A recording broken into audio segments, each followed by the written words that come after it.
오늘 그 전 발표에서도 이제 굉장히 많은 좋은 얘기를 들었지만 그 두 번째 세션에서는 굉장히 그 우리나라 지금 그 SDGs에 대한 추진 현황과 앞으로 2030년까지 이제 달성해야 될 이 목표 달성을 위한 과제 뭐 이런 것들에 대해서 굉장히 중요한 발제와 토론이 있게 되지 않나 이런 생각을 하고 저도 잠깐 이 발제문과 토론문들을 보았는데 굉장히 이제 열심히 준비를 해주셨고 토론문도 준비를 해주신 것 같습니다.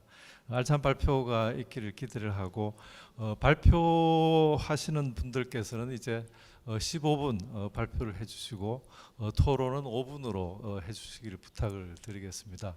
그리고 발표 시간과 토론 시간에 1분 끝나는 1분 전에는 미리 사인을 보내드리도록 할 테니까 가급적이면은 시간을 충분히 잘 지켜주시기를 부탁을 드리겠습니다.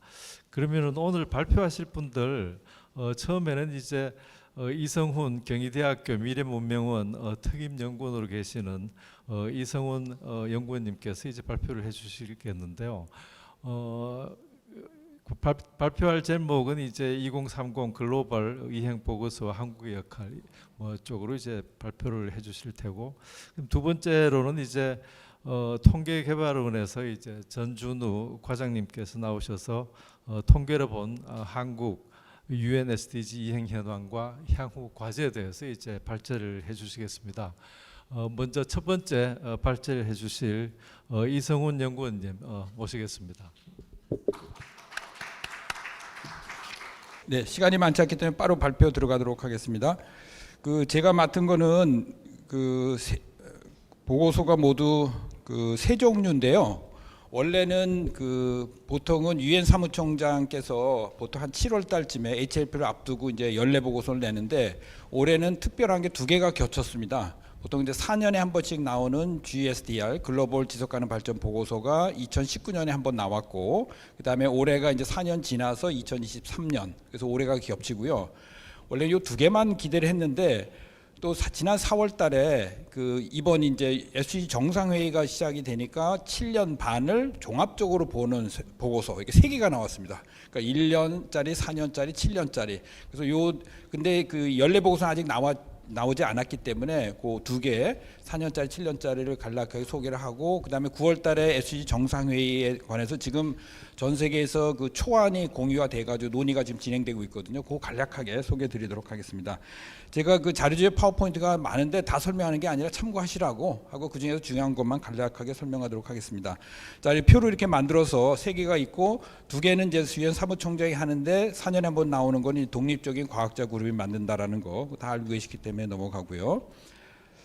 그다음에 이제 시민사회에서도 굉장히 보고서를 많이 내고 있죠. 유엔 보고서에도 언급이 됐는데 SESN 지속가능 발전 해법 네트워크에서도 보고서를 내고, 그래서 올해는 하여간 그동안 나왔던 모든 정부 공식 또는 유엔 공식 보고서와 시민사회 연구기관들 다 모아서 종합적인 논의를 하게 되는 그런 특별한 회의인 것 같습니다.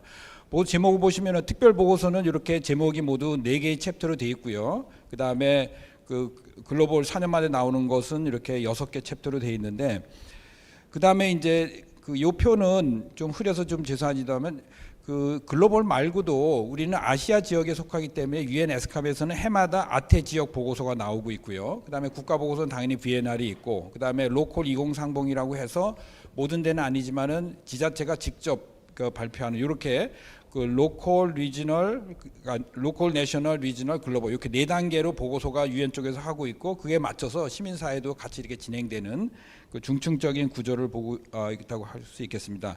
또 하나 이제 흥미로운 것은 이 표를 만든 거는 올해 맨 위에 이제 유엔 정상회의가 올해 열리게 되는데, 유엔 보고서에도 강조하는 게 올해로 끝나는 것이 아니라 내년에 미래 정상회의가 열리고, 그다음에 2025년에 사회 정상회의가 예정돼 있다라는 거. 그리고 7년짜리 특별 보고서에 보니까 유엔 초안에 뭐라고 돼 있냐면 내년에 재원 회의를 하자라는 아디스아바바가 2015년에 있었잖아요. 그래서 재원 회의를 하자라는, 그러니까 내년에도 큰 그 회의가 2025년이네요. 그런 이제 준비가 돼 있다라는 거 볼 수 있고, 그다음에 지난주에 끝났던 G7 정상회의 히로시마에서 이렇게 보니까 거기서도 SDG 언급을 굉장히 많이 하고 있거든요. 그래서 모든 그 G20도 마찬가지고 올해 이제 그 아시아에서 많은 회의가 열리는데 그 G7은 끝났고 그다음에 9월달에 그 SDG 정상회의 직전에 인도에서 열리는데 여기서도 SDG를 많이 얘기하고 또 8월 달에는 브릭스 얘기도 합니다. 그래서 궁금하네요. 어떻게 브릭스에서는 이 SDG를 보고 있는지.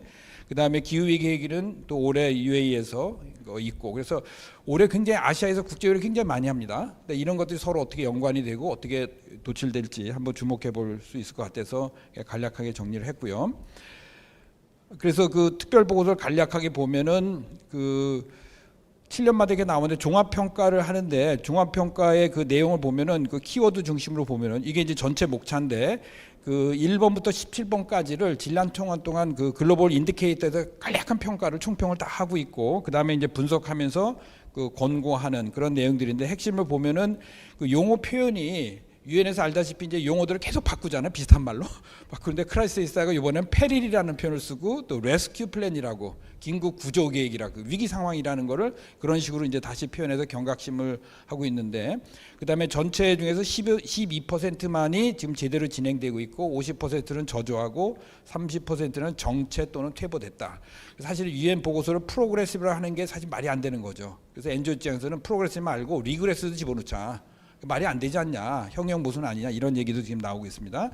그다음에 우리가 달리 구조적 원인으로는 뭐 코로나19, 그다음에 이제 그 기후 위기, 그다음에 이제 우리 우크라이나 전쟁 이런 것들이 복합 위기를 더해지면서 굉장히 어려움에 지금 처하고 있다라는 걸 이제 강조하고 있습니다. 그래서 구체적으로 5가지를 제안을 하고 있는데요. 총평은 넘어가도록 하겠습니다. 그리고 여기 보시면 알겠지만은 이제 표로 여러 가지를 하는데 대부분이 13번이 제일 어렵습니다. 여기 초록색이 하나도 없습니다. 13번 그리고 16번도 그렇고 뭐 3, 4번도 있지만은 그다음에 또 다른 표를 보면 여기도 13번이 가장 적고요. 그러니까 기위가 가장 큰 그 어렵다라는 것을 이제 여러 가지 그 데이터들이 보여주고 있습니다. 5개 권고안을 간단히 보면은 그 국가 및 정부 수반에 대한 게 있고 일반 정부가 있고 그다음에 국제사회 이렇게 나눴는데 네 번째가 제일 중요하다고 볼 수 있는데 네 번째에서 이제 강조하고 있는 게 여기는 그 내용에 보면 뭐가 나오냐면은 그 SDG 스티뮬러스 팩이라고 일종의 촉구하는 거죠. 특별인데 거기서 얘기했던 게 매년 50억 달러, 500억 달러네요. 50억 달러네요. 그 500 빌리언이니까 그거를 해마다 해가지고 좀 모아서 좀 제대로 해보자. 이게 핵심이고 그 다음에는 이제 월드뱅크라든지 IMF라든지 그 금융기구 개혁하는 게 핵심 의제로 이제 제시를 하고 있습니다. 근데 참고로 얘기 들으면은 그 작년 재작년에 1년 동안 전 세계 쓴 국방비가 그 이경 그러니까 그 국방비의 25%밖에 안 되는 거죠. 위에는 그렇게 제다 그만큼 이제 국방비로 들어가는 것이 엄청 많다라는 것이고, 근데 우크라이나에서 더 늘어나고 있는 거죠. 그래서 그쪽으로 가는 돈을 조금이라도 돌려서 좀 해보자라는 그런 촉구를 이제 하고 있습니다. 자, 두 번째는 그 GSDR 리포트인데요. 19년 때 나왔을 때 제목이 그 미래가 지금이다라는 것을 했고, 지금은 이제 초안만 나와 있기 때문에 아직 포장지는 없습니다. 겉표지는 없고요. 그 내용은 이렇게 되어 있습니다. 1, 2, 3, 4 6장으로 되어 있고. 여기도 마찬가지로 지난 3년, 4년간 특히 코로나하고 우크라이나 전쟁과 그다음에 기후 위기가 SG에 어떻게 영향을 미쳤는지를 각 골별로 이렇게 서술을 하고 있습니다. 그래서 7년짜리랑 또 다른 그 내용들을 보여주고 있고요.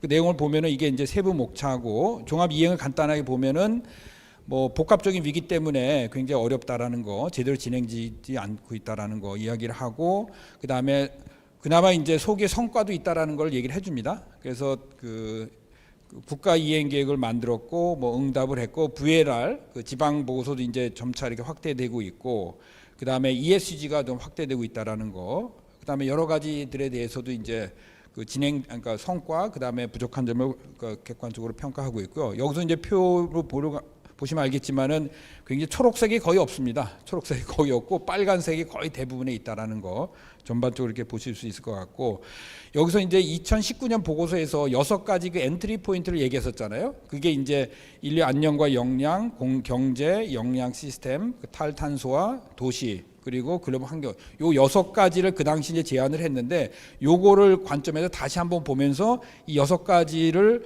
어떻게 중심으로 할 때 필요한 건가에 대해서 여기서 얘기를 하고 있습니다. 그래서 표를 이렇게 만들어 가지고 앞에 레버라는 게 일종의 그 지렛대겠죠. 그래서 거버넌스 차원에서 경제, 금융, 그다음에 개인과 사회, 그다음에 마지막으로 과학과 기술, 요 네 가지가 6개 엔트리 포인트에 어떤 역할을 할 수 있을지 이런 식으로 좀 체계적으로 이렇게 정리를 하고 있습니다. 아무래도 이쪽은 이제 그 과학자 중심들이 많다 보니까 이런 굉장히 정치하게 하는데 사실 이해하기는 좀 솔직히 쉽지 않습니다. 뭐 열심히 이제 읽는데 과연 이래서 뭘 어떻게 해야 되는지 찾는 데는 좀 더 많은 좀 토론이 필요할 것 같고, 참고로 올해 만들 때는 한국분은 없었습니다. 2019년 때는 우리 이대 김은미 교수님 여기 참여했었는데 한국은 없고 인도, 중국 뭐 여러 나라들 분들이 이제 참여를 하셨고요. 집중 과제만 간단히 보겠습니다. 그 6가지 그 엔트리 포인트에 관련해서 그 과제를 얘기하고 있는데 요거는 굉장히 양이 많기 때문에 그냥 눈으로 보시면 될 것 같아서 넘어가도록 하겠습니다. 그 다음에도 이제 여기 권고안이죠. 권고안은 이제 5가지로 크게 나누는데 첫 번째가 그 2024년이니까 내년이잖아요. 그러니까 1년 내로 뭔가 그 7년 계획을 좀 제대로 다시 한번 만들어 보자라는 것이 이제 첫 번째 권고하고, 두 번째 이제 트랜스포메이션, 변혁 또는 혁신을 위한 역량 구축하고 6개의 엔트리 포인트를 시너지를 가지고 이게 분산이 아니라 해보자라는 거. 그다음에 기본적인 조건. 그러니까 추상적으로 썼지만 저거는 이제 안보라든지 기후위기라든지 이런 걸 얘기하는 거겠죠. 그다음 마지막에 과학의 역할, 이런 식으로 해서 5가지 권고를 하고 있고요. 자세한 내용들은 좀 보시면 될 것 같습니다. 그래서 그냥 적어놨으니까 보시면 될 것 같고요. 자, 그다음에 그 정상회의입니다. 올해 이제 정상회의가 열리게 되는데 9월 18, 19일 날 뉴욕에서 이제 열리게 되죠. 열리게 되는데 굉장히 그 사전 회의도 그렇고 굉장히 많습니다. 이거는 참조하시면 되고요. 9월 달에 회의가 열리고 지금 선언문 초안이 나왔는데 그 내용을 보면은 그 유엔 문서, 전형적인 유엔 문서죠. 그러니까 여러 가지 내용들 다 담고 있는데 요번에 쭉 보니까 흥미로운 것이 옛날에 전혀 없던 단어가 하나 딱 보이더라고요. 그게 AI가 들어갔습니다. AI. 그다음에 AI는 G7에도 들어갔고요. 그다음에 G10, 그리고 본격적으로 AI 거버넌스에 관한 논의들이 여기서 이제 본격 시작된다는 걸 볼 수 있고, 그래서 그 내용들 하나를 좀 보면은 공동 결의 사항들입니다. 뭐 이거는 뭐 다 아는 내용이고, 앞에서 얘기했듯이 유엔 사무총장이 얘기했던 그 SG 스티뮬러스 패키지 50억, 그 500억이죠. 500억 달러를 어떻게 마련할 건가 하고, 그다음에 금융기구 개혁, 이게 이제 핵심으로 이제 논의가 되고, 마지막 부분에서는 미래 의제로서 아까 얘기했던 2024년에 미래 정상회의, 그다음에 그 2025년에 재원회의, 요까지 핵심으로 좀 들어가 있습니다. 그래서 제가 볼 때는 뭐 특별한 일이 없는 한 뭐 얘기는 할 것 같은데, 문제는 이제 결의는 다 하는데 실질적으로 돈을 모으는 거가 될까. 작년에 기후위기에서 손실 보상에 대해 했는데 돈이 잘 안 모아지고 있잖아요. 가뜩이나 지금 전 세계가 분열되고 힘이 모아지지 않는 분위기 속에서 채택은 하겠지만은 맞지 못해서 과연 이 내용이 얼마나 될지는 좀 더 지켜봐야 될 것 같습니다. 자, 그래서 요 시사점 몇 가지만 얘기하고 제안 드리도록 하겠습니다. 자, SDG라는 게 굉장히 역설적으로 많은 사람들이 SDG에 대해서 선호하는 사람들도 있고 약간 시큰둥하게 보는 사람들이 있었는데, 최근에는 오히려 SDG만큼 또 국제사회가 합의할 수 있는 분야가 없다라는 것 때문에 너무 갈라져 있기 때문에 이거 중심으로 좀 다시 한번 힘을 모아보자라는 얘기들이 곳곳에서 많이 있는 것 같아요. 그게 이제 G7도 그렇고 G20도 그렇고 모든 유엔 바깥에서 오히려 SDG를 언급하는 게 그런 걸 보여주고 있지 않나. 또 한편으로는 경향들인 것 같아요. 그래서 많은 사람들의 관심이, 저도 그렇지만은 이 G7하고 G20 역할과 유엔이 같이 가야 된다라는, 유엔이 작동이 안 되고 있기 때문에 그나마 유엔에서 안 만나고 바깥에서 만나고 있거든요. 그래서 이 사이를 어떻게 연결할 건가가 굉장히 중요한 하나의 과제로 등장하고 있지 않나, 이런 생각이 듭니다.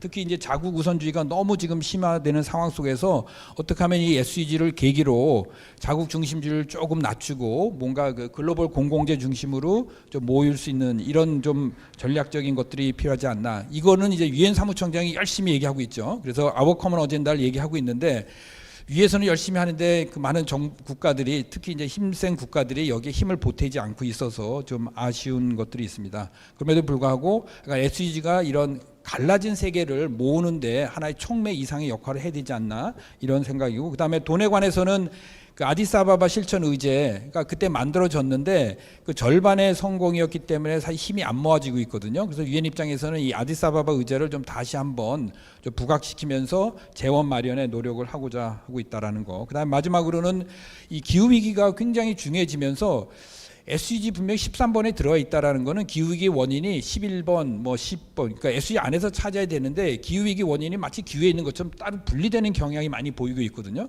그래서 유엔에서도 2030 의제와 2050 의제, 그러니까 파리를 어떻게 연결해서 할 건가 이걸 굉장히 강조하고 있는데 올해도 아마 그런 논의들이 좀 더 심화될 수 있을 거라고 이렇게 생각을 합니다. 시사점 관련해서는 몇 가지만 적어봤는데요. 그 첫 번째는 SDG를 한국 정부가 단순하게 유엔이 만들었으니까 이행해야 된다. 이 차원을 넘어서서 저는 다자 외교 그리고 공공외교 차원에서 이걸 좀 적극적으로 접근할 필요가 있지 않는가. 특히 공공외교 같은 경우는 너무 속된 얘기로 국뽕, 우리 K가 너무 남발하고 있거든요. 그래서 그 외국이 한국을 어떻게 인정하는지 뭐 그것도 중요하지만은 어떻게 우리가 SDG라는 글로벌 공공이 기여할 수 있을까 이런 측면. 그다음에 국제개발협력 마찬가지로 코이카는 SDG 모든 것들을 다 기승전 SDG로 다 정리하고 있는데 과연 국내는 그러고 있는가 그런 또 약간 그것도 있고요. 그다음에 SDG를 위해서는 당연히 이제 민주 시민 교육을 넘어서 세계 시민 교육까지 넘어가고 그다음에 마지막으로는 SDG가 2021년에 북한이 비엔나를 했잖아요. 근데 우리는 2016년에 하고 아직 한 번도 안 했거든요.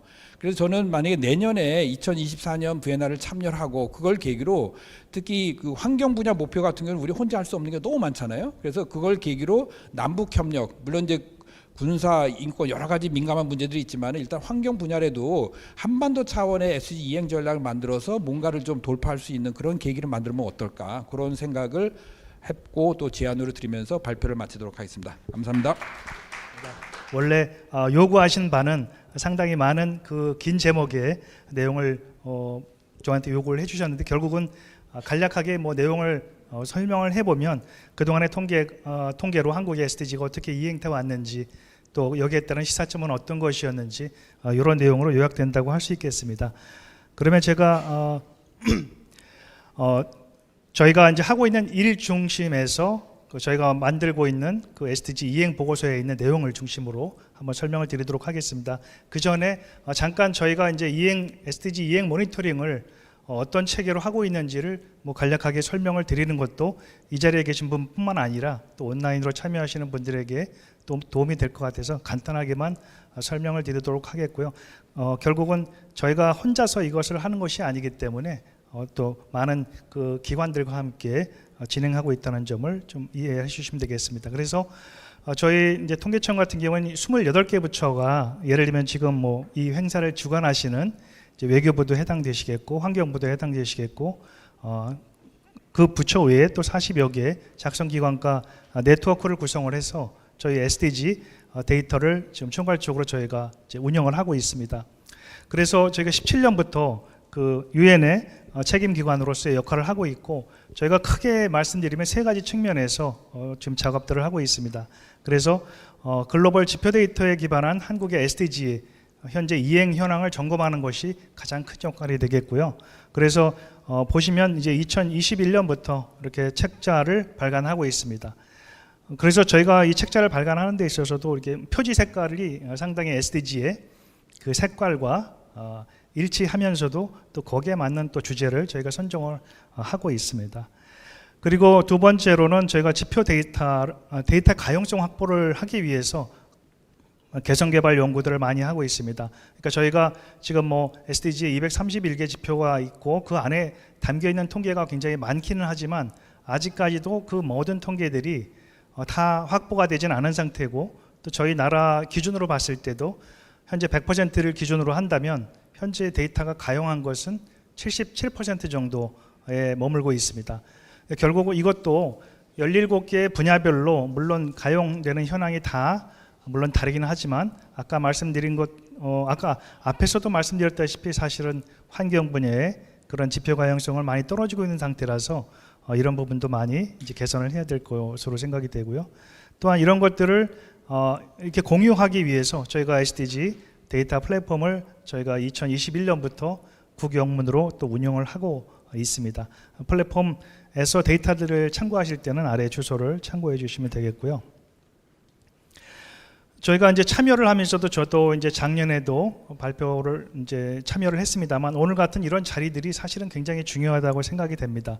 왜냐하면 SDG라고 하는 것이 뭐 어느 정보기관에서만 해서도 되는 것도 아니고 많은 이해 관계자가 SDG가 지속적으로 또 발전해 나가고 또 정부에서 관심을 가질 수 있도록 계속해서 관심을 불러일으키는 작업들이 필요하다고 보고요. 그런 차원에서 오늘 같은 행사에 많은 분들이 참여해서 앞에 이제 세션에서도 굉장히 여러 문제들을 또 지적해 주시고 또 이행되는 현황에 대해서 깊은 논의가 있었다는 것을 저도 뜻깊게 생각합니다. 그리고 이제 저희가 2023년 보고서가 아까 이제 올 3월에 이 이행 보고서가 만들어졌는데요. 저희가 2016년부터 이제 SDG를 이제 뭐 저희가 관리를 하고 또 이 지표에 대한 분석들을 쭉 이루어 가는 가운데 적어도 목표들이 한 번씩은 적어도 언급이 되면서 관심을 갖고 또 진행되는 현황을 보기 위해서 저희가 목표별로 3개에서 5개 정도의 분석 지표들을 선정을 해서 보고서에 담고 있습니다. 그리고 그 지표에 담는 보고서에 있는 내용들은 특히 또 저희 플랫폼에 있는 실려 있는 내용들을 기반으로 해서 저희가 보고서에 담고 있고요. 그래서 앞에 세션에서도 많은 분들께서 SDG에 대한 그 이행 현황을 각 분야별로 발표하시면서 저희 이행 보고서에 있는 내용들 그리고 자료들을 많이 참고하신 걸 보고 저도 굉장히 반가운 마음이 들었습니다. 그래서 좀 더 지표별로 이행 현황에 대한 풍부한 분석과 이해를 또 돕기 위해서 저희가 시계열 분석도 하고 또 국제 비교, 특히 국제 비교는 또 빼놓을 수가 없습니다. 왜냐하면 저희가 어떤 수준으로 좀 현재 가고 있는지를 가장 또 잘 보여줄 수 있는 것은 국제 비교를 통해서 볼 수 있기 때문에 그런 부분들을 좀 노력하고 있고요. 최대한 시각화, 비주얼라이제이션을 하는 부분들도 많이 고민하고 있습니다. 그래서 영문판도 동시에 발간을 함으로써 국문과 영문으로 국제 UN 같은 국제기구나 또 국내 연구기관 또 여러분들 같은 많은 이해관계자들께서 활용할 수 있도록 저희가 하고 있습니다. 아무튼 많은 활용을 좀 부탁드리면서 관심도 많이 가져주시기를 바라고요. 그러면 이제 이행 수준에 대한 내용을 이제 주요 내용을 좀 한번 살펴보도록 하겠습니다. 이것은 제가 이제 오늘 말씀드릴 내용의 전반적인 그냥 주요 결과가 되겠습니다. 현재 이 보고서에 저희가 담아놓은 내용 중에서 전체를 요약한 내용이 되겠습니다.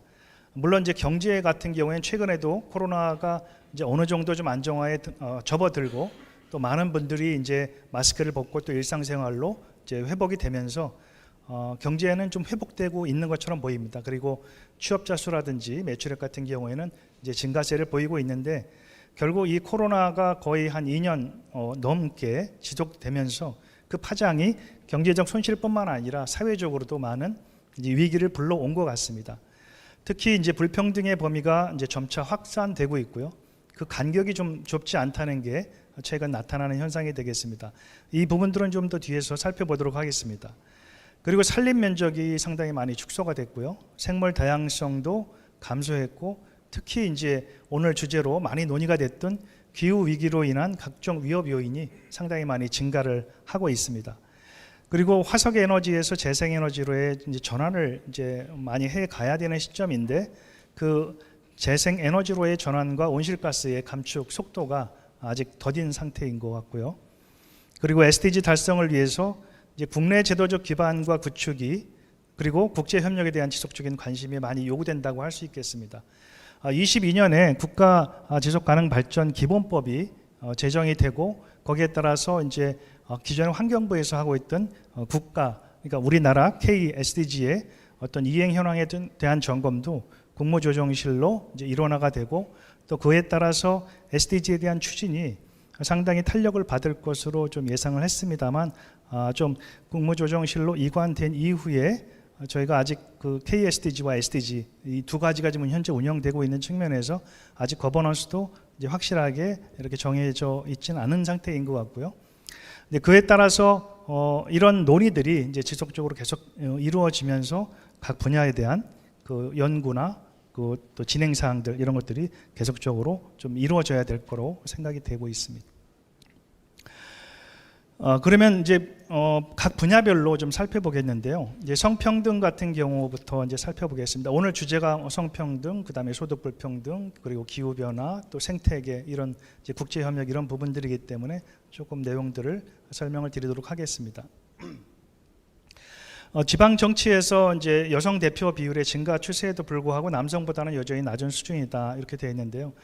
여기서는 저희가 이 보고서에 실린 모든 내용들을 다 설명할 수 없기 때문에 그냥 대표적인 주제만 가지고 설명을 드린다고 보시면 되겠습니다. 그리고 지방 의원 중에 여성 비율 같은 경우가 이제 95년에 2.3% 굉장히 낮은 수준이었는데 22년에 30.3%로 그동안에 이제 27년 동안에 28% 포인트가 증가를 한 것으로 보입니다. 여기에는 이제 2006년 같은 경우에 아래에 보시면 이제 급격하게 이제 그래프가 올라간 걸 보실 수 있는데 이제 2006년 이후로 그때 큰 폭으로 상승을 하고 있는데 이게 이제 어떤 이유냐 그러면 2005년도에 그 공직선거법이 이제 개정이 됐는데 거기에서 예를 들면 이제 비례대표 의원의 50% 이상을 여성 후보자로 추천한다든지 그리고 지역구의 30% 이상을 여성 후보자로 추천한다든지 이런 영향 때문에 2006년을 기점으로 해서 상당히 이제 많이 올라간 걸 볼 수 있습니다. 역시 이제 제도적인 기반이 갖춰지게 될 때 그것이 힘을 갖게 된다는 그런 하나의 사례로 볼 수도 있을 것 같습니다. 그리고 지방자치단체 중에서 5급 이상 공무원 여성 비율이 2010년에 8.6%에서 21년 24.3%로 증가를 했는데 결국은 많이 증가는 하고 있지만 지금도 이제 여전히 뭐 더 많은 확대가 필요한 상태인 것 같고요. 그리고 22년에 광역 자치단체장 중에서 아쉽게도 여성은 한 명도 이제 없는 상태고요. 기초자치단체장은 7명에 현재 불과한 것으로 나타나 있습니다. 이것은 이제 지방 정치라는 것이 돌봄과 보건 그리고 교육문화 여가 등의 그 생활 문제와 또 밀접하게 연관되어 있다는 점에서 여성의 대표성이 강화될 필요성을 또 보여준다고 하겠습니다. 여성 관리자에 대한 이제 OECD의 국가 비교를 본다면 이제 중앙정부 최고 관리직의 여성 비율이 20년에 8.5%로 나타나고 있습니다.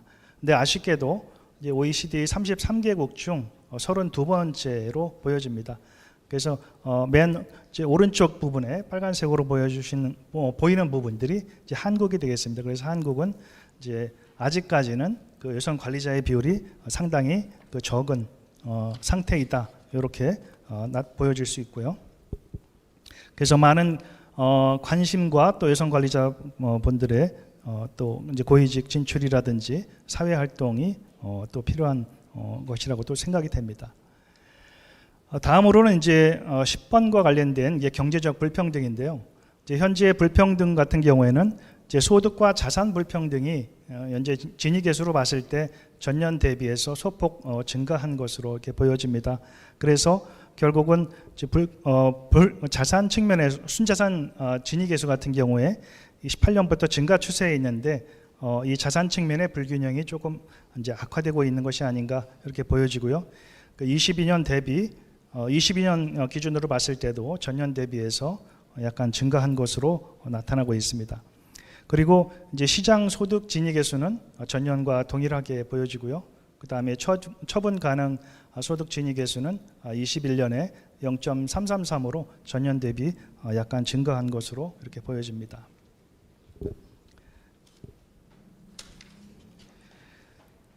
국제적으로는 그 한국의 그 소득 불평등 같은 경우가 OECD 국가 중에서 좀 높은 편입니다. 예를 들면 이제 처분 가능 그 소득 진위계수가 21년에 0.333이었는데 그 OECD 37개국 중에서 11번째로 이렇게 높은 수준으로 이렇게 나타나고 있습니다. 그래서 저희가 상당히 이제 앞쪽에 위치한 것을 볼 수 있습니다. 그래서 결국은 아까 이제 앞에서 있었던 그 여성 성평등과 성불평등과 또 소득불평등 이런 부분들이 불평등 측면에서 해소가 아직은 좀 많이 필요한 부분이다 이렇게 보여지고 있습니다. 다음은 이제 기후 위기와 관련된 이제 환경 부분이 되겠는데요. 그러니까 온실가스와 에너지 폐기물 이런 분야로 좀 나눠서 살펴보겠습니다.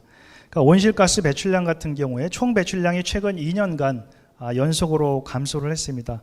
이것은 연속으로 감소했다는 측면에서는 상당히 이제 긍정적으로 평가를 할 수 있겠습니다만, 이제 신재생 그 통계청이 저희가 이제 통계를 집계한 1990년대 이후로는 상당히 이제 증가를 한 상태고요. 그리고 앞으로도 이제 남아 있는 것들은 이제 신재생 에너지의 공급 비중이 이제 많이 증가를 할 필요가 있겠고, 또 폐기물 배출량 같은 경우는 현재 꾸준히 상승하고 있어서 네, 그런 부분들이 조금 아쉬운 상황이 되겠습니다. 네, 국제적으로는 저희가 온실가스 배출량이 OECD 국가 중에서 미국과 공동 네 번째로 높다는 점이 조금 아쉬운 상황입니다.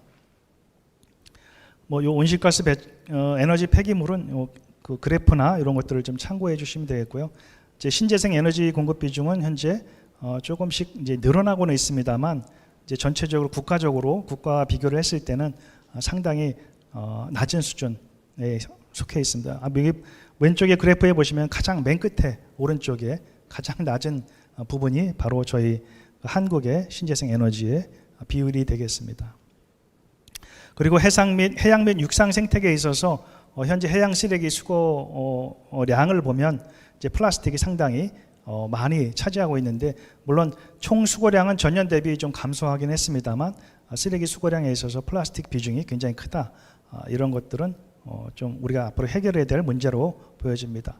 그리고 해양 및 육상 생태계에 있어서도 이 산림 면적과 적색 목록 지수가 감소하는 등 다양성의 위협 징후가 증가하고 있습니다. 예를 들면 산림 면적 같은 경우에 서울 면적의 2배가 지금 넘는 규모가 20년 만에 감소를 했고요. 그다음에 적색 목록 지수도 지속적으로 감소를 하고 있는 수준입니다. 그리고 국제 협력에 있어서는 아까 이제 오전 첫 번째 세션에서도 외교부에서 굉장히 많은 노력으로 이제 ODA 규모를 이제 확대하고 그런 노력들을 하고 있습니다만, 앞으로 저희가 가야 될 길은 좀 먼 것 같습니다. OECD 평균의 절반 수준에 머물고 있는데, 앞으로도 양적인 그 비중을 좀 늘리면서 국제사회에 기여해야 된다고 생각이 되고요. 이것은 이제 회원국 간 국제 비교를 한 것인데, 이를테면 이제 왼쪽에 이제 긍정적인 것이고 오른쪽이 부정적인 것인데, 이제 OECD 회원국의 수를 막대로 표시를 해놓은 겁니다. 그래서 이렇게 연구원 수나 폐기물 재활용률, 보건 역량 대응 등 같은 경우에는 상위권이지만 에너지 재생 비율, 여성 공무원 수 이런 것들은 하위권에 머물고 있다. 볼 수 있고요. 이제 마지막으로 이행 과정에서의 도전 과제가 되겠습니다. 소득 불평등 같은 경우에는 이제 건강과 직결된 그러니까 영양, 교육, 주거 등의 불평등을 양산한다는 점에서 긴박하게 해결돼야 될 것 같고요. 성 불평등은 현재 다양한 영역에서 관찰되고 있습니다. 결국은 여성 비율이 여러 의사결정 체계에 있어서 낮다는 점은 아직까지 유리천정이 좀 높다, 여전히 공고하다는 것이고요.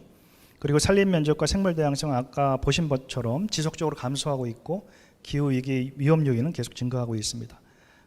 그리고 이제 기후 변화에 대항한 이제 글로벌 도전 과제를 위한 그 국제 공조와 한국의 역할이 굉장히 중요할 것으로 보여지고요.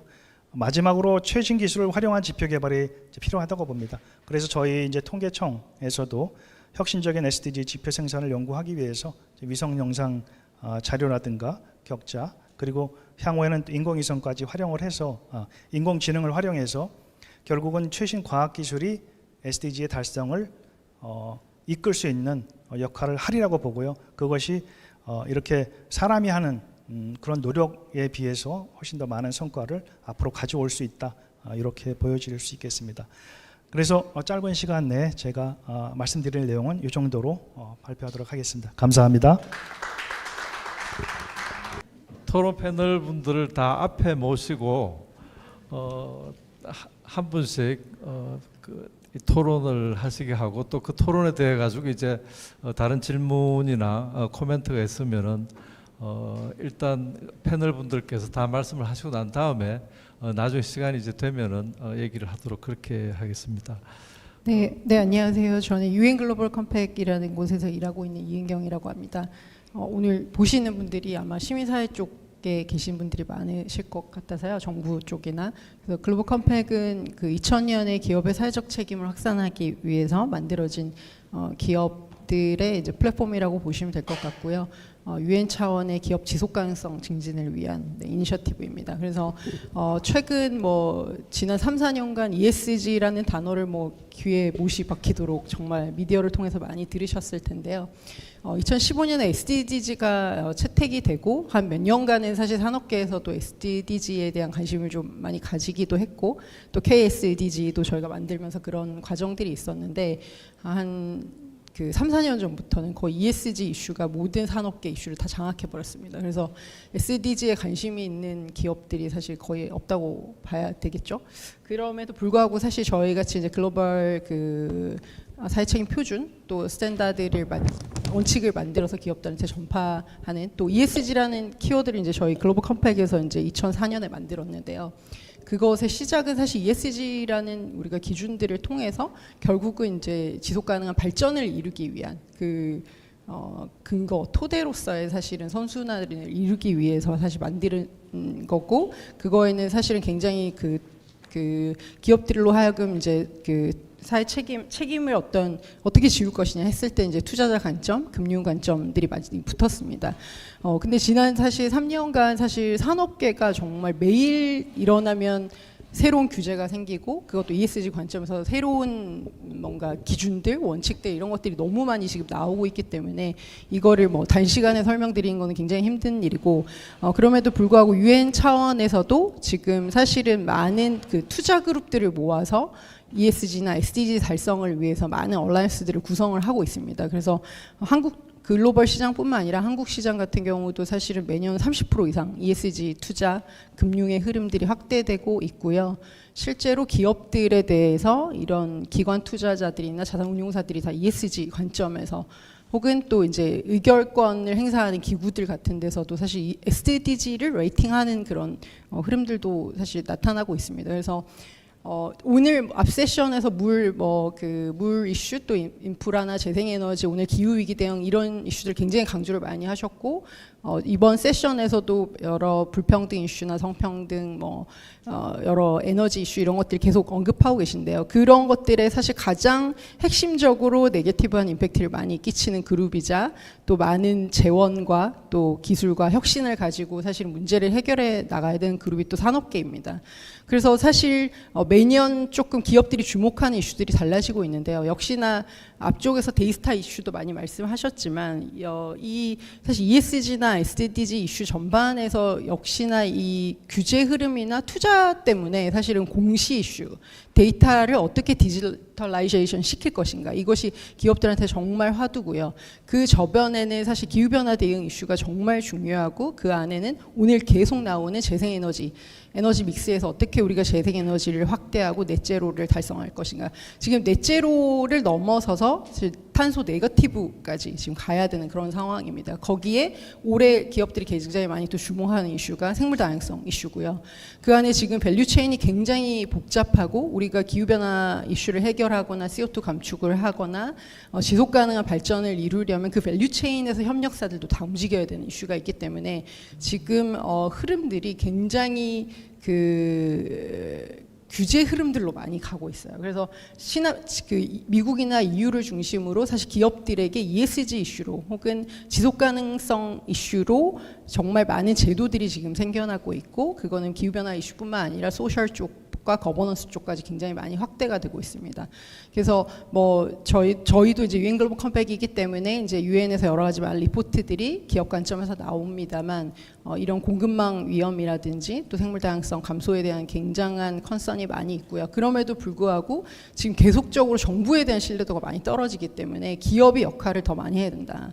더 신뢰할 수 있는 조직으로서 기업의 중요성 이런 것들이 강조가 많이 되고 있습니다. 그래서 그러려면 우리가 그런 지속 가능성, 회복 탄력성을 구축하려면 기업들은 어떻게 해야 되냐 이런 전략 또 인적 자원 그런 재원들을 어떻게 활용할 것인지 우리가 기업이 굉장히 많이 가지고 있는 공급망과 데이터를 어떻게 관리하고 또 생태계를 조성할지 이런 부분에 대한 굉장히 구체적인 전략들이 지금 많이 나오고 있고요. 그런 부분들에 대한 것들을 저희가 좀 관심을 가져야 될 필요가 있고, 실제로 지난해 올해 또 내년까지 굉장히 기업들한테 중요한 그 제도 같은 경우는 사실 미국과 EU를 중심으로 공급망의 인권과 환경을 실사 의무화를 지우고 있는 흐름입니다. 그래서 너희 회사만 잘할 게 아니라 너희 서플라이 체인의 공급망을 실사해라. 그거는 인권과 환경 측면에서 더욱 강화를 하고, 그것이 문제가 됐을 때는 어떤 법적 제재나 또 이슈를 제기하겠다. 실제로 지금 저희가 미국에서 유럽에서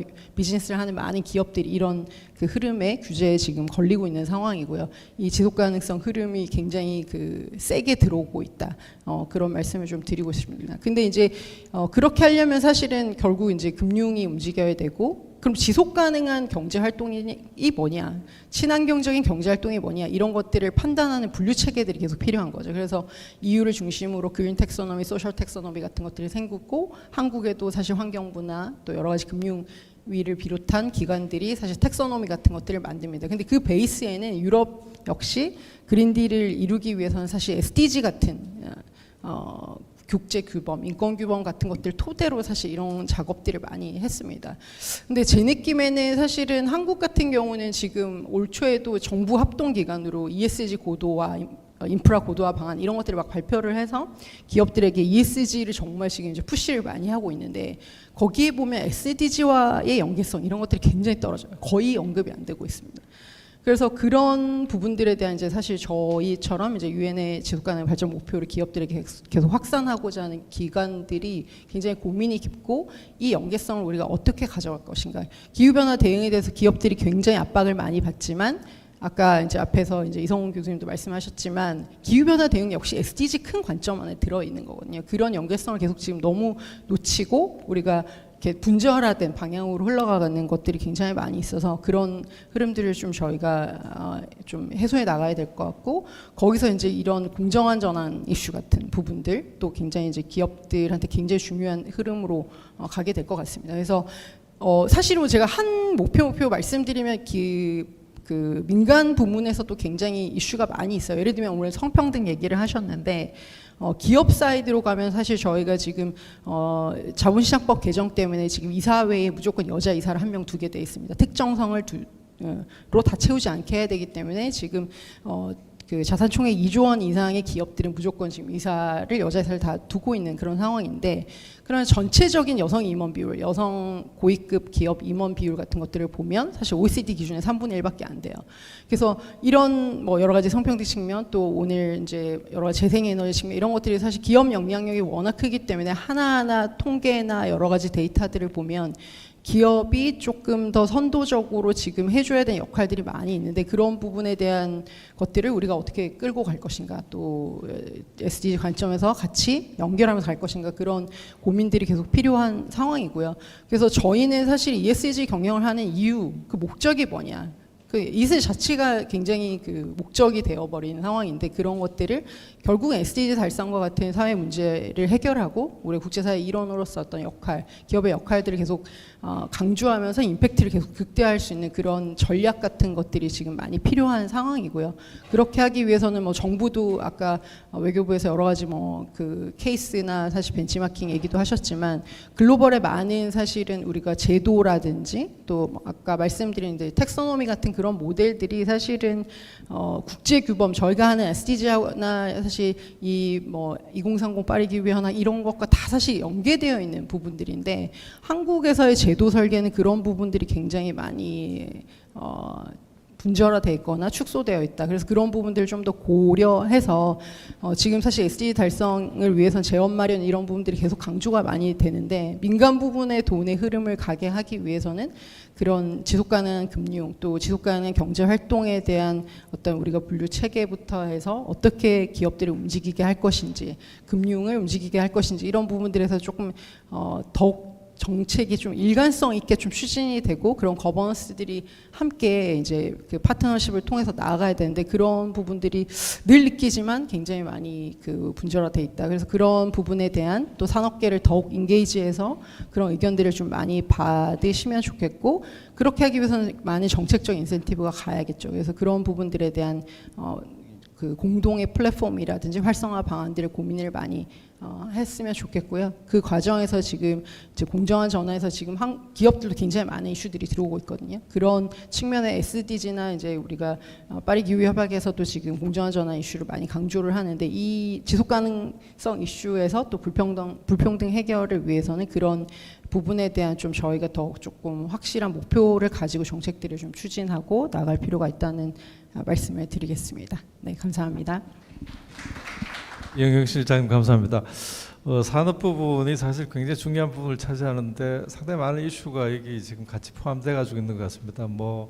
말씀하셨지만 ESG가 시밤 탄소 국경 조정 제도라든지 또는 미국에서 지금 얘기하는 IRA라든지 이런 것들하고 굉장히 같이 밀접하게 관련이 돼 가지고 있어서 이런 것들에 대한 산업계의 준비도 굉장히 중요하겠지만 국가의 어떤 정책적인 노력도 굉장히 중요하게 같이 동반돼야 되지 않겠나 이런 생각을 이제 하게 됩니다. 또 같이 토론할 기회가 있을 걸로 생각을 이제 하고요. 그 다음에 이제 이주희 교수님. 예, 저는 오늘 성평등 그리고 불평등 해소 부분의 저조한 지표 개선을 위한 과제에 대해서 좀 말씀을 함께 나누고 싶습니다. 성평등에 있어서 저기 그 파란색이 유일하게 있는데요. 이게 여성 노동시장 참여율이 지금 파란색으로 나온 게 저는 이해가 안 되고요. 이거 굉장히 심각한 문제고 이건 아마 지금 전 세계 많은 국가들과 비교하다 보니까 그런 현상이 나타난 것 같습니다. 그리고 그 불평등 해소 관련해서도 이제 진위가 이제 완전히 빨간색이 아닌 걸로 나왔는데 저는 전체 지표가 감추고 있는 진실을 좀 들여다볼 때라고 생각합니다. 이게 뭐가 문제냐면 성별 교육 수준별 경제활동 참가율을 비교해서 해외 선진국에서는 대졸 이상은 남녀가 거의 똑같습니다. 90% 가까이 되거든요. 노동시장 참여율이. 근데 우리나라는 지금 현저히 낮습니다. 이 고학력 여성들의 문제가 심각하다는 뜻이고요.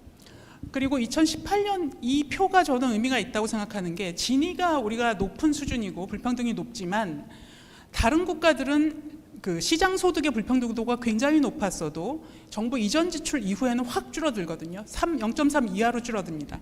그런데 우리나라는 변화가 없어요. 이거는 그 노동시장에서의 보상 격차도 굉장히 심각하지만 국가의 복지국가의 이전 지출이 불평등 감소 효과를 전혀 이루어내지 못하고 있다는 현실을 반영합니다. 그래서 상대적 빈곤율도 굉장히 높죠. 저는 이게 어떤 면에서 우리가 이룬 경제 성장이 이 젠더화된 과정으로서 저임금에 과도한 가치를 부여하고 그리고 무급 노동으로 여성의 그 재생산 돌봄 노동을 씀으로써 후진적 복지 효과를 이룬 탓이라고 생각합니다. 그래서 물론 7개 과제뿐만이 아니라 말씀드리자면 70개라도 말씀드릴 수 있지만 7개만 포인트 해서 말씀드리겠습니다. 보통 전 세계적으로 이 실존적 불평등과 관련된 문제는 되게 많이 진전이 있었어요. 왜냐하면 돈이 안 들거든요. 그냥 그래 평등해라고 얘기를 해주면 끝이 나는 이야기이죠. 그런데 우리나라는 심지어 그 실존적 불평등과 관련된 그 차별금지법의 제정조차 안 되고 있거든요. 1년 전에 대부분의 국민이 원했는데 안 되고 있습니다. 물론 그 이유는 제가 설명하려면 시간이 너무 기니까 하고요. 그 복합적 차별의 시정을 위해서도 차별금지법의 제정은 굉장히 시급합니다. 이거는 보여드릴 필요도 없이 아까도 통계청에서 발표해 주시면서 잘 보여주셨기 때문에 그러니까 500대 기업 중에서 여성 임원 하나도 없는 데가 압도적이라는 점. 저는 그래서 이 성차별의 해소를 위해서는 그 유리천장위원회 같은 조율기구를 만들 필요가 있다고 생각합니다. 왜냐하면 심지어 우리나라에서는 차별조차 말하기가 굉장히 어려워요. 왜냐하면 차별을 얘기하려면 동종 업무에 남성보다 임금을 덜 받거나 무슨 승진이 안 되거나 이런 얘기를 해야 되는데 우리는 여성들이 대부분 무기계약직 형태로 그런 것조차 없이 동료가 전부 여자인데 몰려 있습니다. 이러면 차별 시정도 할 수가 없죠. 남성 비교 집단이 없으니까. 그래서 저는 여성가족부는 없애는 대신 성평등 가족부나 성평등 정의부로 확대 개편하고 그 모든 부처를 조율할 수 있는 유리천장위원회나 성평등위원회가 만들어질 필요가 있다고 생각합니다. 이게 이거 좀 옛날 자료라 아마 더 항아리처럼 될 거, 위가 엄청나게 두꺼워질 거거든요. 이런 상태에서 이민노동력을 도입하는 건 해결이 안 됩니다.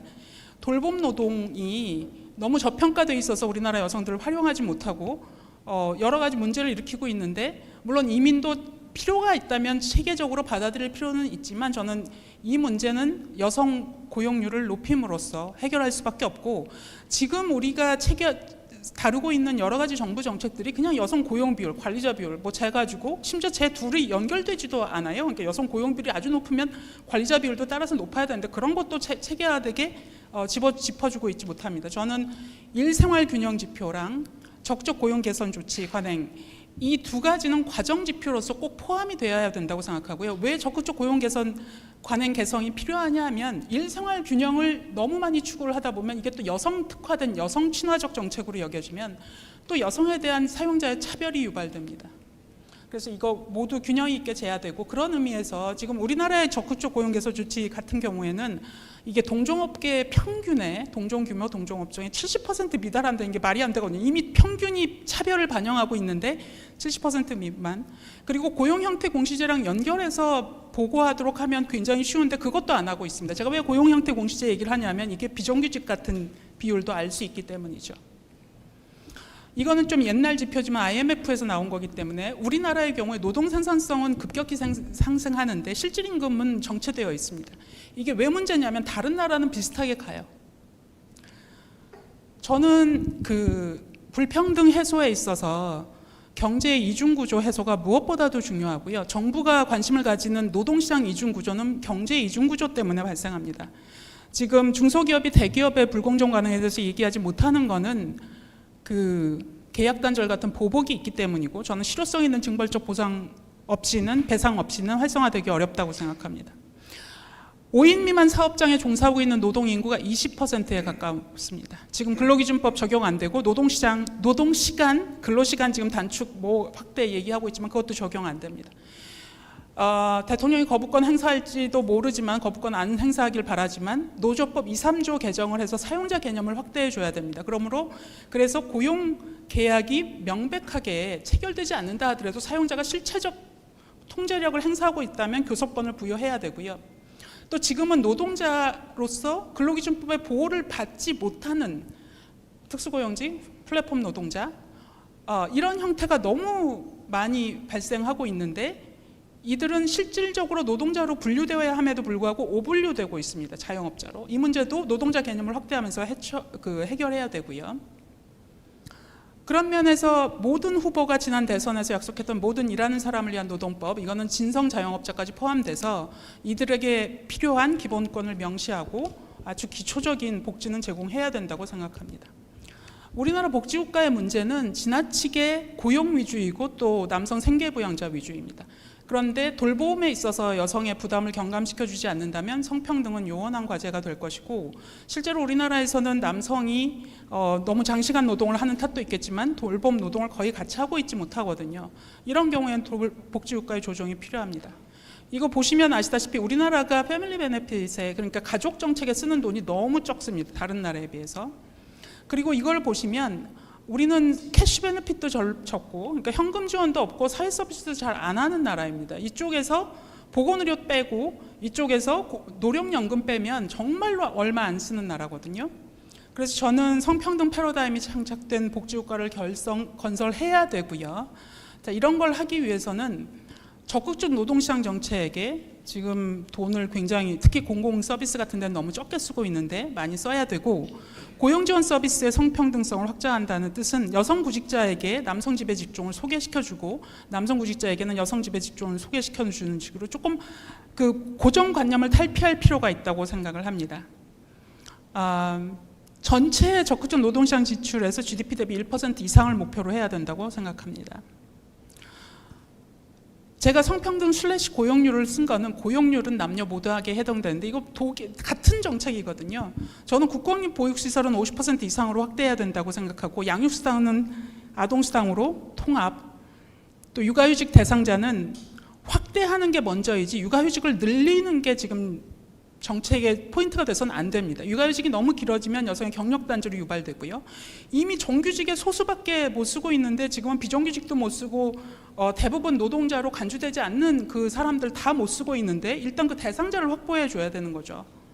그리고 보육 인력의 양과 질 제고, 노동시간 단축, 최저임금 인상, 이것 모두 다 필요한 일입니다. 가족 서비스 지출이 GDP 대비 적어도 2%, 지금보다 1% 이상 증가할 필요가 있습니다. 안 넘어가. 저는 또 사회복지 관련되신 분들이 매일 논쟁을 하는 것인데, 기본소득과 기본서비스는 결합해서 제공될 필요가 있을 것 같습니다. 4차 산업혁명의 시기에 기본소득 같은 제도에 대해서 진지하게 고민할 필요가 있고요. 이거는 남성에게는 일하지 않을 자유, 여성에게는 일할 수 있는 자유까지 제공할 수 있다고 생각합니다.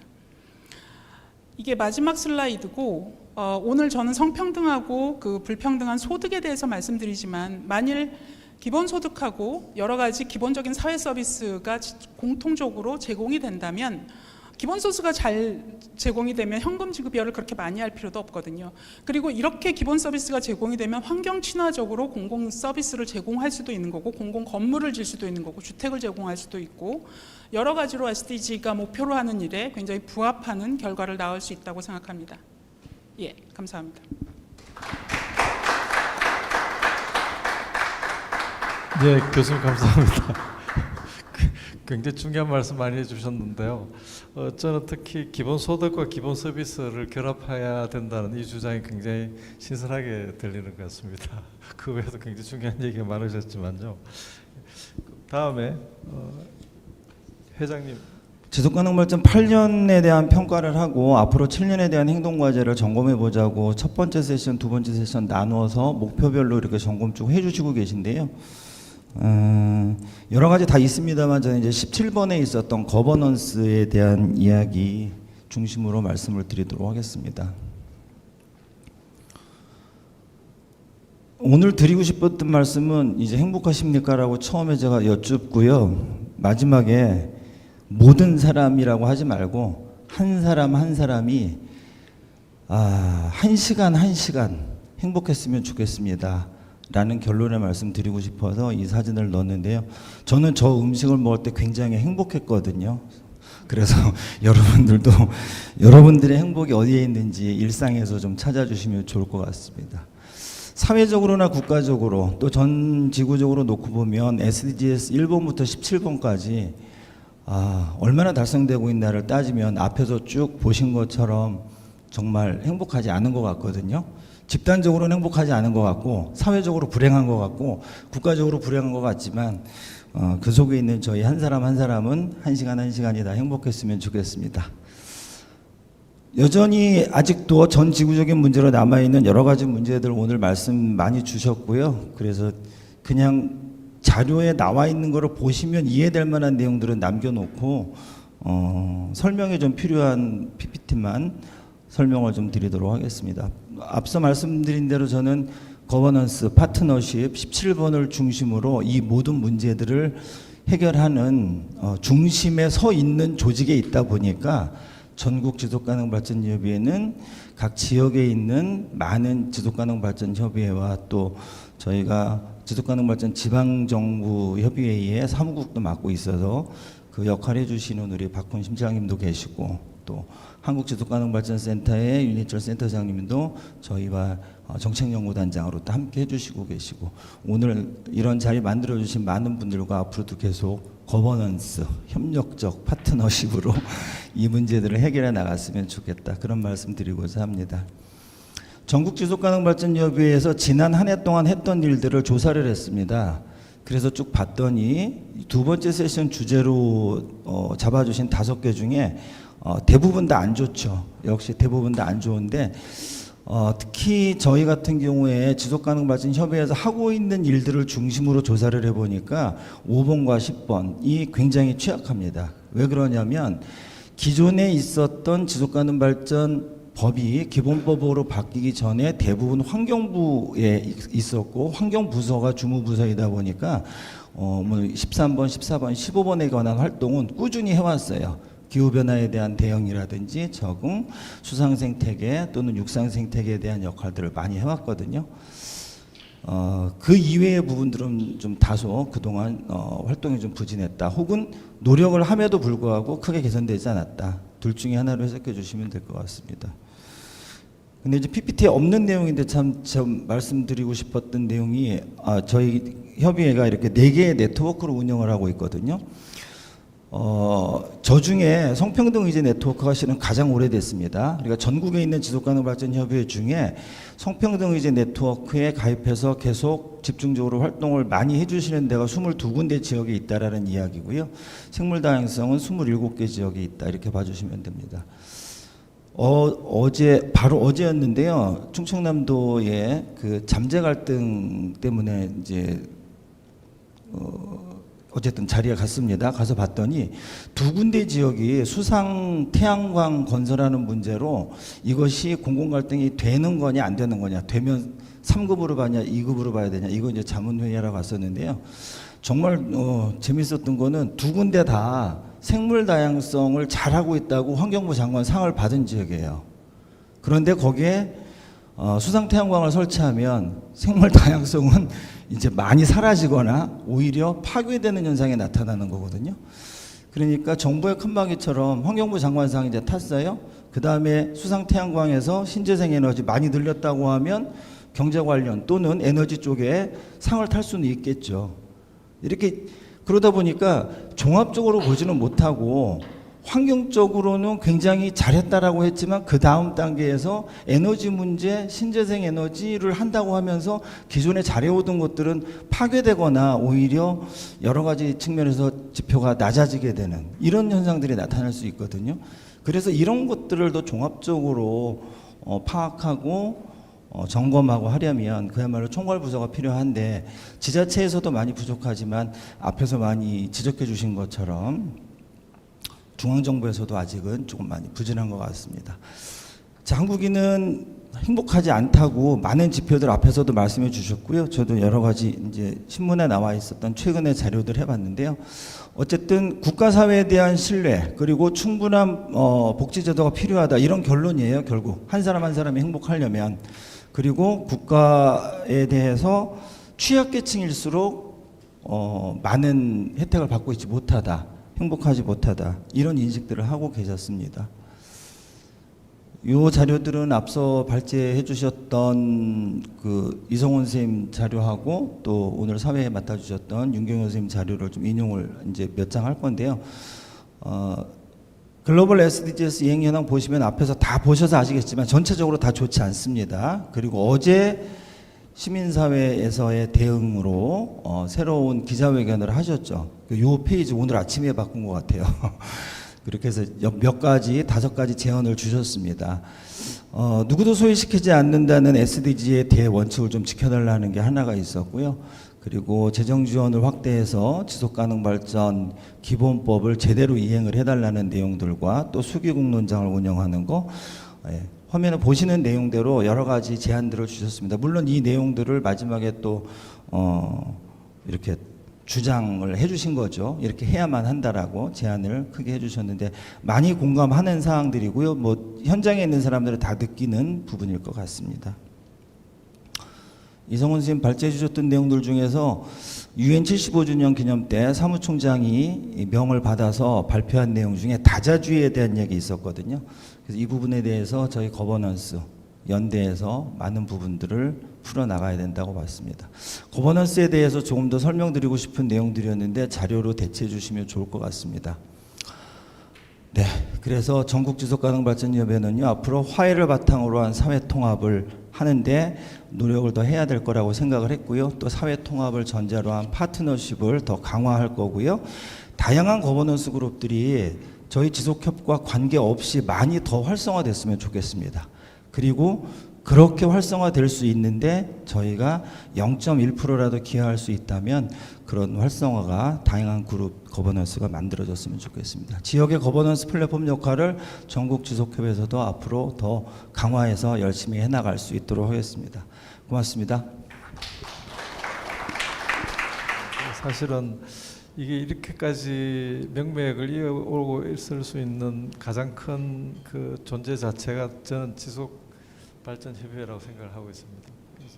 그 굉장히 그 많은 역할을 해오셨는데 거버넌스의 말씀을 하셨지만 굉장히 좀 적극적인 거버넌스를 위한 그 활동이 좀 필요하지 않겠나 이런 생각을 합니다. 이제 뭐 지역 네트워크와 전국 네트워크도 굉장히 중요하지만 비즈니스 네트워크와 정부 네트워크도 굉장히 좀 활성화할 필요가 있지 않겠나 이런 생각을 하고 있습니다. 감사합니다. 그러면은 오늘 패널 마지막 분으로 국제개발협력 민간협의회 정책센터장 신재은님 모시겠습니다. 네, 안녕하세요. 방금 소개받은 신재은이라고 합니다. 저는 이제 저희 기관 자체가 ODA라고 말하는 공적개발 원조와 관련된 좀 활동들을 하고 있고, 그래서 이제 정부가 하는 그런 이제 ODA 활동에 대한 이제 모니터링 플러스 또 민간 차원에서 저희 NGO들이 하는 활동들을 아우르고 있습니다. 그래서 SDG 이제 17번 중에서도 17.2번과 17.17 요 17.2번은 이제 ODA와 관련된 부분이고요. 17.17 같은 경우에는 파트너십에 관련된 부분이라서 이 두 부분을 좀 중점적으로 좀 말씀드리도록 하겠습니다. 17.2번 같은 경우에는 이제 글로벌 단위에서는 크게 지표가 이제 두 가지인데요. 하나는 이제 ODA의 양적인 규모에 대한 이야기하고, 그 다음에 이제 질적인 부분에서는 그러니까 그 최빈국에 대한 지원이 어느 정도 되느냐 이제 이런 부분이 되어 있는데, 실제로 이게 국가 단위로 내려오면은 이제 최빈국에 대한 이야기는 빠지고 이제 그 규모에 대한 이야기만 있어요. 그리고 또 이제 규모에 대한 부분도 원래 이제 유엔에서는 유엔 합의상에서는 우리가 GNI 대비 0.7%를 하기로 했는데 한국이 이 개발 협력이나 이 ODA에 참여한 역사가 그렇게 선진 공여국들에 비해서 그렇게 길진 않습니다. 그래서 지금 이제 꾸준히 따라가려고는 하고 있는데 계속 이제 GNI 대비 0.15, 16 뭐 이 정도 선에 지금 머무르고 있고, 이전에 이제 뭐 박근혜 정부 등 여러 차례 그 좀 진취적으로 이렇게 확대하고자 하는 목표들을 세웠는데 한 두 번 정도 달성을 못했어요. 그러다 보니까 현 정부에서는 현 정부는 아니고 이제 이 3차 기본계획이라고 하는 5개년 단위, 그러니까 2021년부터 하는 요 부분에, 그러니까 문재인 정부와 지금 이제 윤석열 정부가 다 걸쳐 있는데, 이때는 이 목표 자체를 GNI 대비가 아닌 뭐 2019년 ODA 규모 대비 뭐 2030년 2배 확대 이렇게 기준점을 바꿔버려요. 근데 이 기준점 바꾸는 것도 뭐 논의가 있었던 건 아니고 정부 차원에서 바꿔버리다 보니까 이 이제 이 글로벌 담론과 또 이 국내 담론 간에 이제 벌어지는 지점들이 있죠.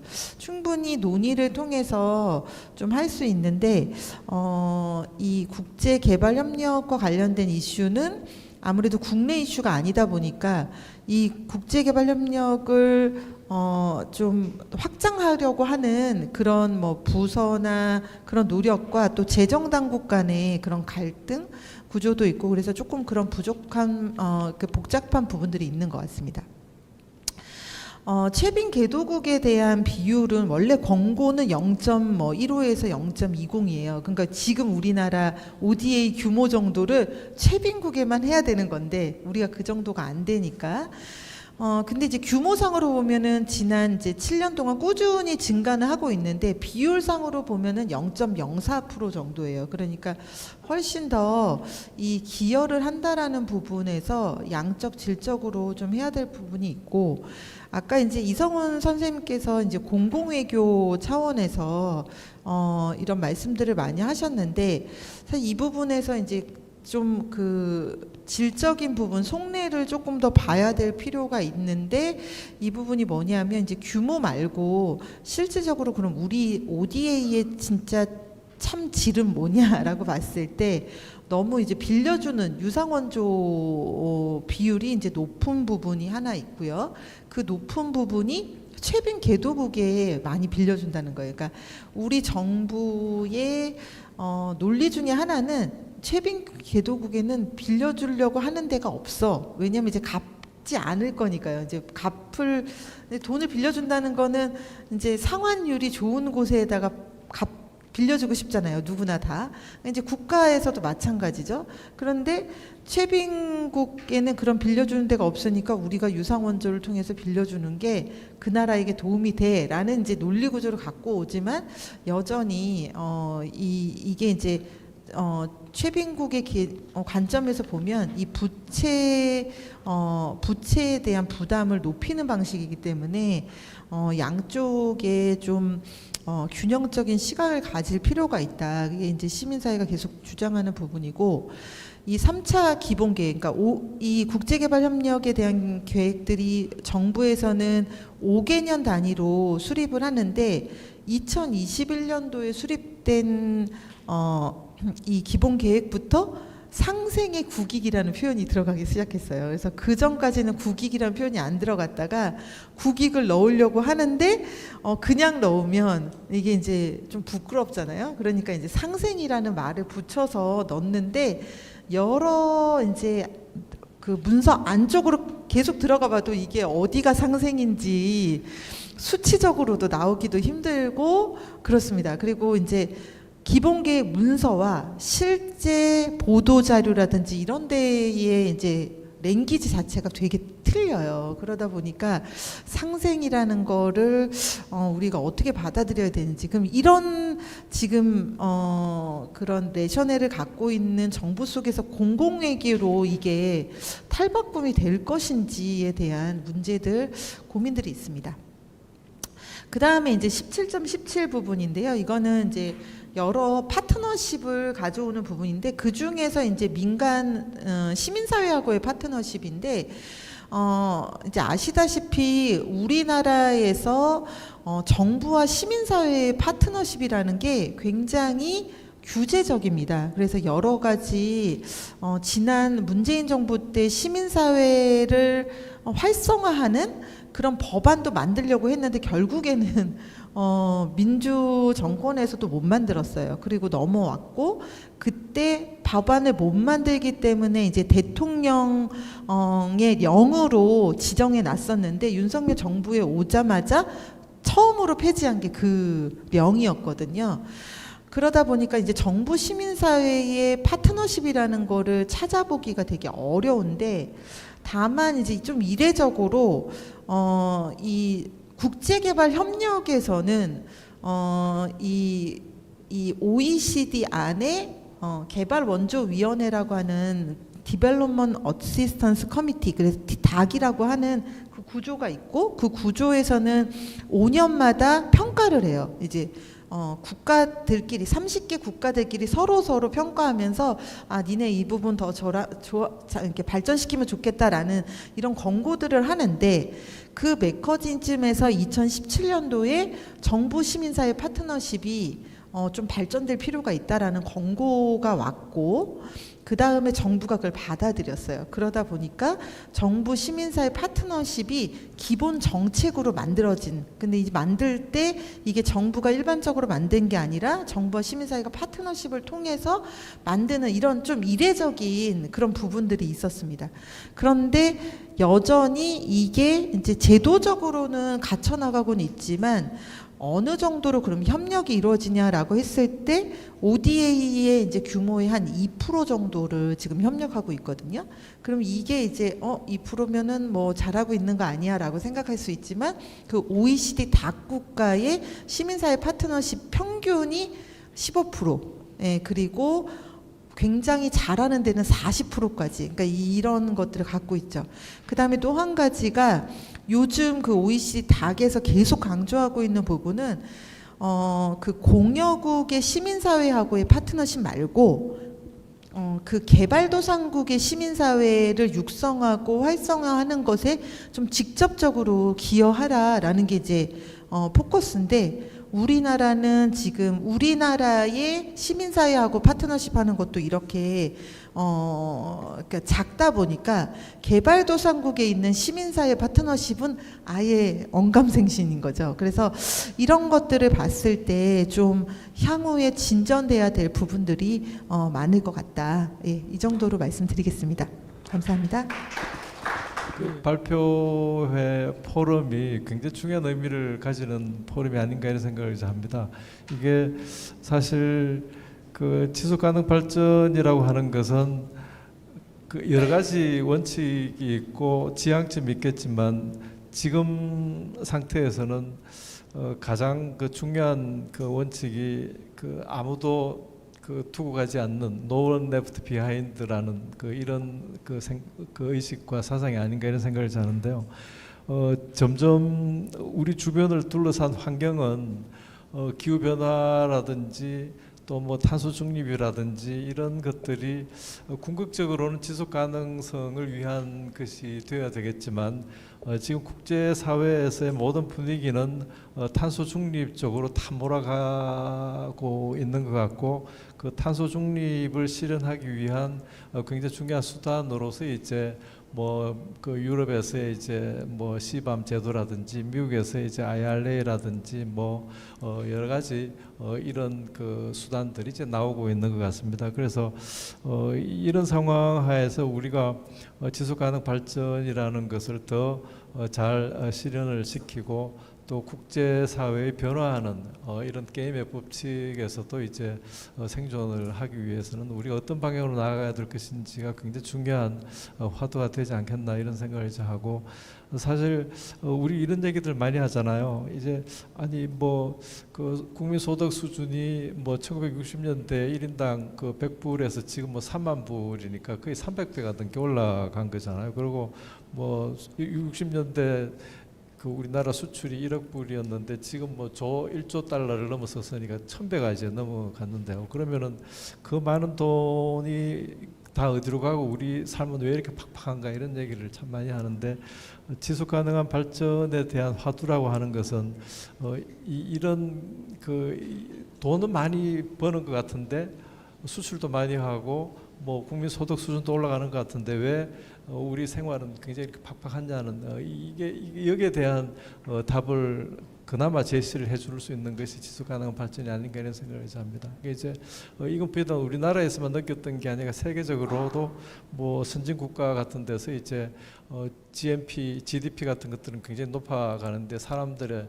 어떤 생활에 대한 만족도라는 것들은 점점 더 팍팍해지고 있기 때문에 그래서 새로운 발전의 형태나 발전의 이 모델들을 이제 찾아보자고 하는 그런 의식에서 나왔던 것이 이제 지속가능 발전이고 이 지속가능 발전이라고 하는 것이 굉장히 기존의 어떤 성장 모델에 대해서 상당히 반대되는 그런 의미를 가지고 있기 때문에 정치인들이나 이번 일반 시민들로부터도 이제 크게 호응을 받지 못하고 있는 것이 아닌가 이런 생각까지 듭니다. 그래서 저는 뭐 굉장히 엉뚱한 소리 같지만은 아까도 말씀드렸지만 이 정치적인 영향력을 발휘할 수가 있어야 된다는 그런 생각을 참 많이 하게 됩니다. 이제 우리는 너무 현명해서 그런지 선거를 투표를 할 때 될 것 같은 후보자들에게 이제 표를 몰아주게 되는 그런 성향이 굉장히 많은데 그게 자승자박인 것 같습니다. 이제 그러다 보니까 양당 시스템이 굉장히 굳건하게 되고